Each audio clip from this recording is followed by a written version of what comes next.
Hey everybody, I'm James Beastie, and this is a last update of the Burton Custom X Flying V review for 2024. It looks like the Custom X Flying V is gone for 2025. So that's why I'm doing this quick update for you guys, just because a lot of people are asking about it. I rode this back in 2018, and most of what we said there is still relevant in 2024. Another thing is, this board is very similar. Same specs, same sizing, same width, same camber profile, only a few minor changes. So I thought I'd update this review because I've been getting a lot of questions from people asking me about this board. I don't know why suddenly everybody's asking about this, but they are, and I noticed our review's incomplete. A lot's changed since we reviewed this board in the past. I'm a little lighter. There's a lot more grays there, but there's a lot more knowledge in this skull and a much better format that we have now that's much more informative. So hopefully this will help. First off, let's address the changes. Same specs, same waist width, same nose, same tail, same camber profile, same side cut, same everything in terms of shape. When a brand makes a mold for a board, it's very expensive, so they try to get the most they can out of it. It's a lot like car manufacturers. You don't see a new model every year. The main differences are the base is a little slower now. Secondly, I do know that the new Custom X Flying V is a little more light, a little more poppy than it used to be. That's because I rode the Camber and I've rode it a lot over the years, and that's lighter and poppier. This has the same materials, so that's the same case. So now let's talk snowboard dating app. Some things that'll make you want to swipe right with this. It has better float than the Custom X in powder. It's much more forgiving. It's very easy to skid a turn, and it's a very playful, dynamic board in good conditions. Now, some things that'll make you want to swipe left. The minute the conditions aren't good, there just isn't edge hold here. There's little to no disruption in the side cut, and Burton lets go easy. Secondly, some people will not like the hybrid rocker, that loose, auto spinny feel compared to camber or hybrid camber where it's camber dominant.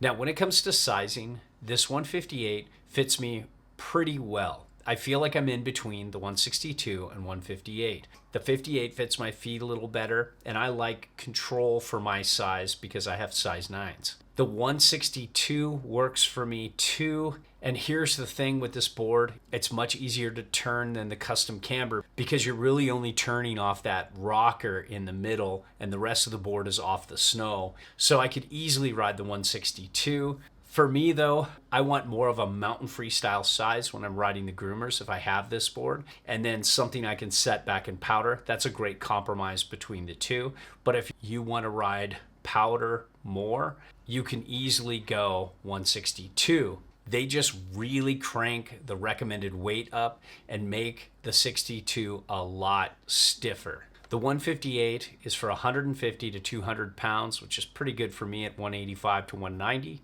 The 162 bumps way up to 180 to 260 pounds, and you feel that in the flex. The shape is still a twinish two-directional board with a longer nose than tail, but the nose and tail widths are the same, and the side cut isn't that directional, so it feels very centered between the feet when you're on reference stance. Now, we did talk about the flex personality, but I didn't elaborate on it like I do now. And one thing about this board is it's lighter, it's poppier, it's a little more dynamic than the older one, but just a little.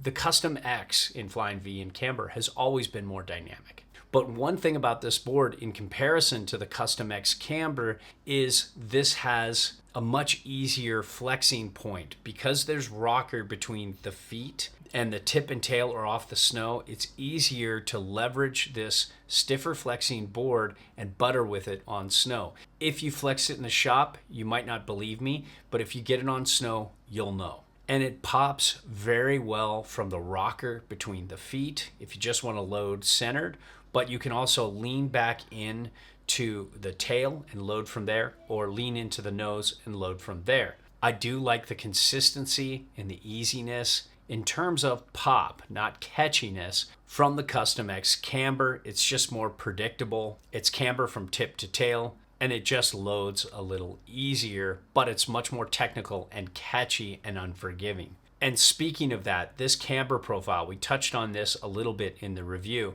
but it's very loose, very auto spinny.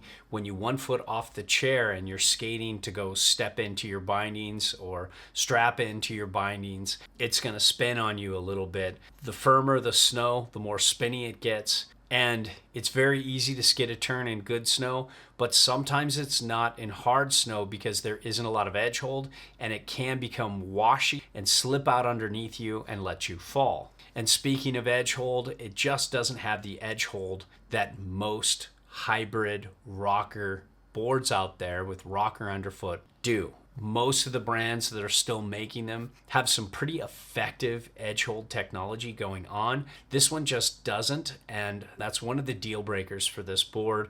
It's hard to recommend unless you're only riding in good conditions. When it comes to speed, this stiff but poppy, loose feel just doesn't do well on a straight line. It's just not the kind of board you want for that. The Custom X Camber is going to do a lot better job. That's still not the best of the best, but it's pretty good for an all mountain board, just a little chattery. Now, base glide's something I touched on in the beginning.